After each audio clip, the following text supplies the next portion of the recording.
కాటరా classic రెటినాలకు world class treatment ఇప్పుడు మన భీరంగూడలో అమెరికన్ లేజర్ ఐ హాస్పిటల్స్.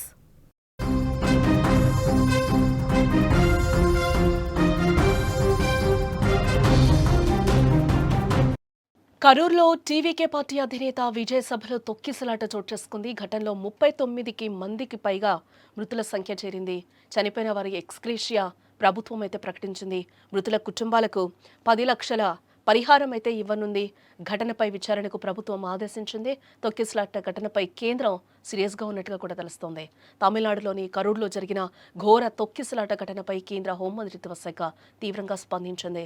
నటుడు విజయ్ ఏర్పాటు చేసిన రాజకీయ సభలో జరిగిన ఈ దుర్ఘటనలో 39 మంది ప్రాణాలు కోల్పోవడంపై తీవ్ర దిగ్భ్రాంతిని వ్యక్తం చేస్తుంది. ఈ ప్రమాదానికి దారితీసిన పరిస్థితులు, సహాయక చర్యలపై పూర్తి వివరాలతో తక్షణమే నివేదిక సమర్పించాలని తమిళనాడు ప్రభుత్వాన్ని అయితే ఇప్పటికే ఆదేశించడం జరిగింది. ఇక శనివారం విజయ్ తన టీవీకే పార్టీ తరపున నిర్వహించిన బహిరంగ సభకు భారీ సంఖ్యలో ప్రజలు తరలివచ్చారు.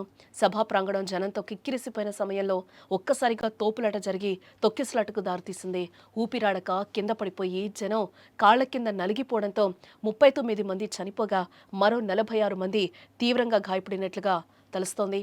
సమాచారం అందుకున్న వెంటనే సీనియర్ మంత్రులు అన్బిల్ మహేష్ పొయ్యమొళి, మా సుబ్రమణియన్ హుటాహుటిన కరూరు చేరుకుని సహాయక చర్యలను పర్యవేక్షించారు.